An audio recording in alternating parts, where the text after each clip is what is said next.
cold steel katana machete. Is it a practical tool for bushcraft and survival use, or just another toy to cut down plastic bottles? Stay tuned. Basically start cutting through the thin stuff here. Doing a nice job. I'm going to try this thicker branch. I want to see what I can do with this one here.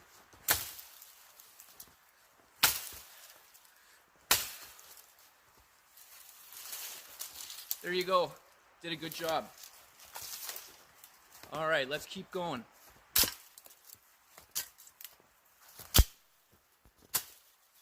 Whew. Now this is a dead tree right here, so don't hate me. All right, that cut nice and clean, as you can see. Now, this is obviously considered a machete, so it's gonna get through your brush. Where your limitations are, of course, is how thick a brush you want to tackle. I don't recommend trying to cut down anything thicker than, say, your wrist. That might be a bit too much for it. You also got to remember, this katana has a sweet point. I've heard some other YouTube videos, people complaining about shock in the handle. Now, of course, if you're hitting with the tip, so the tip of it is hitting something, that vibration is going to travel through the katana, and you're going to feel it in the hand. It's going to really, really hurt. You got to remember, the sweet point is the belly. So basically from here to about here is your sweet spot. This is where you can hit really hard, and you're not going to feel the shock because it's going to distribute from the handle and to the tip. So it'll be a lot nicer to hit. The handle is really, really well made. It's a nice sort of a polycarbonate handle. It's gritty, it's tough. It's going to callous your hands if you're using it lots, which is okay, right? Because we're into bushcraft, we're in the outdoors, it's all about getting tough. But the only thing I find is if your hands get wet or sweaty, be really, really careful with this handle. Maybe want to invest in some gloves with a good grip. But other than that, it's been really great. Stay tuned for the next test.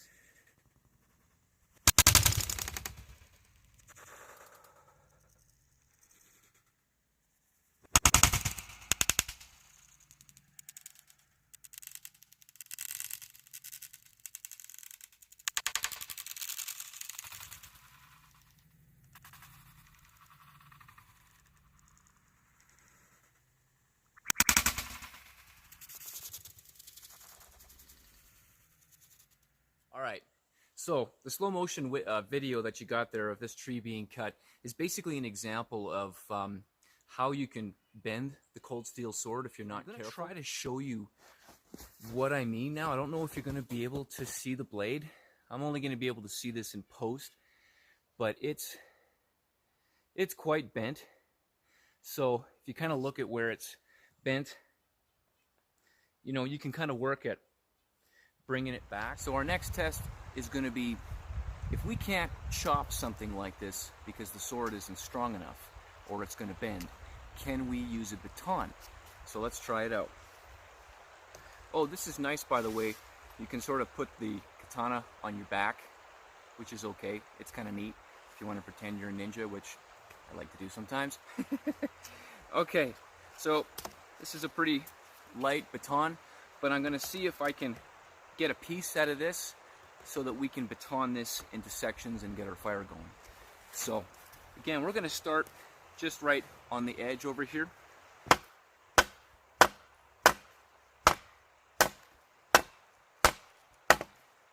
So that's not going very far, unfortunately.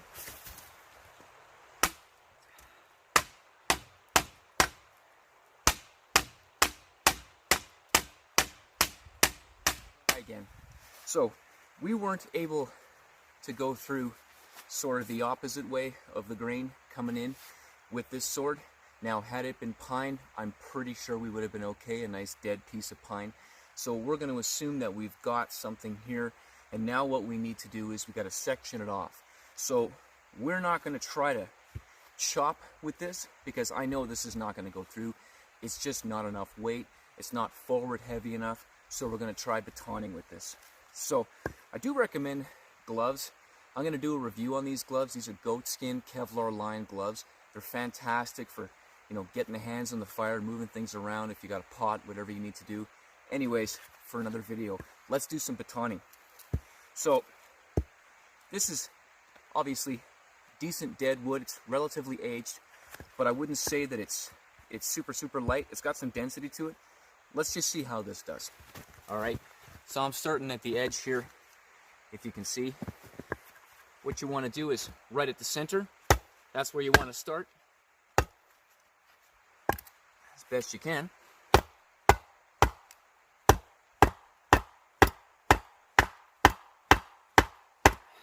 All right, so that's not getting through the center. Let's try on the outside. Not getting through. Oh, there we go. Okay. So we've got a thin piece right there. Normally I would do this with the wood on the inside for me, but I want to be able to show you guys.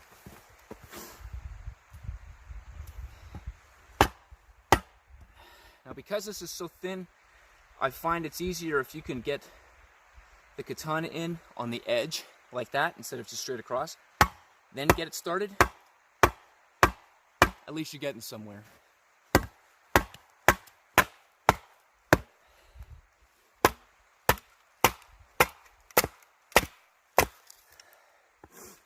All right, we're gonna keep going just to see how far this can go. Let's see, how straight is it? Not bad. All right, so that's our next test.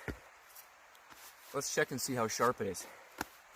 Now, I didn't bother showing you guys what it looks like out of the box because the reality is they make these on a budget, and so they put that bevel in quick, and I wouldn't consider it to be sharp.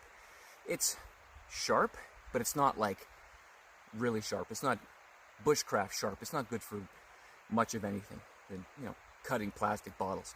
So here we go. Let's see our edge here after batoning. It's not too bad. Now, I don't have any paper, so I'm gonna do the old arm test. See if it cuts the hair. Yeah, you know what?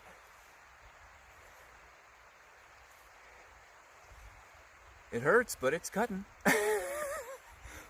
So, I don't know if you can see that. So, that's what she's doing right there.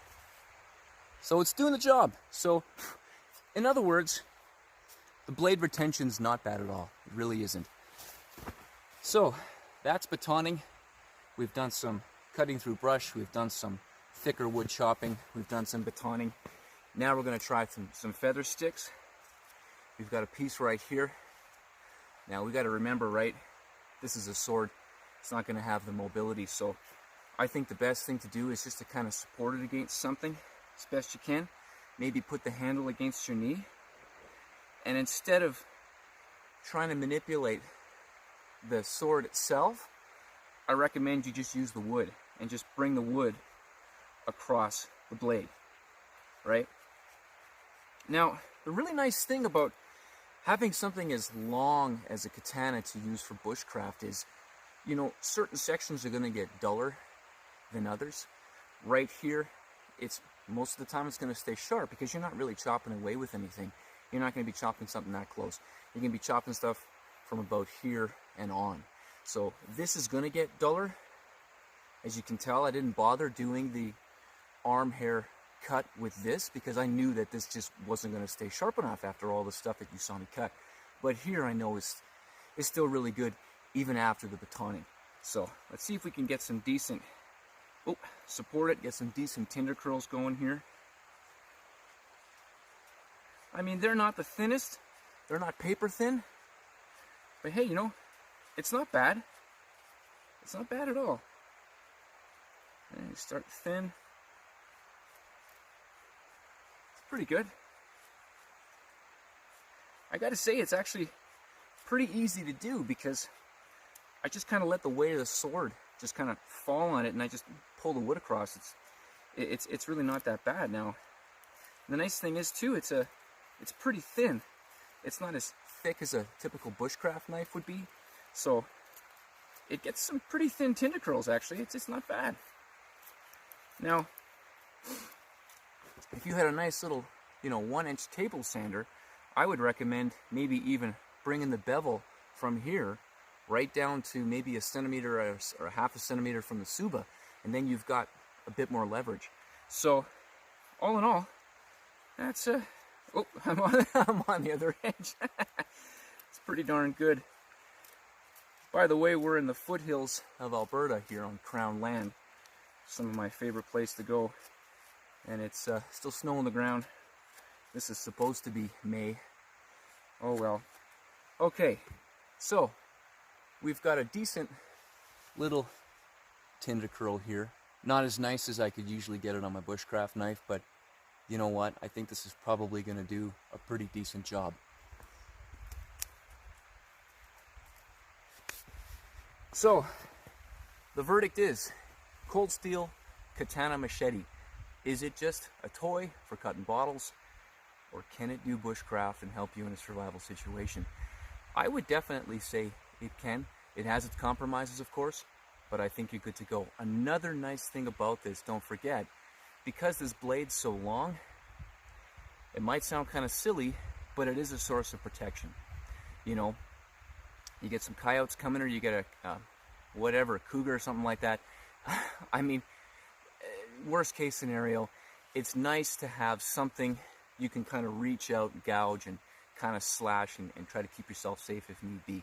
Now, the nice thing about this too is it's relatively light considering how long it is. You can find all the specs online. I won't bother boring you with those details. But the 1055 steel, it's a decent compromise. It's not bad. Just be careful how heavy you start chopping with this, or you're going to bend the crap out of it. So, thanks for tuning in to Brave the Wild. Enjoy the outdoors.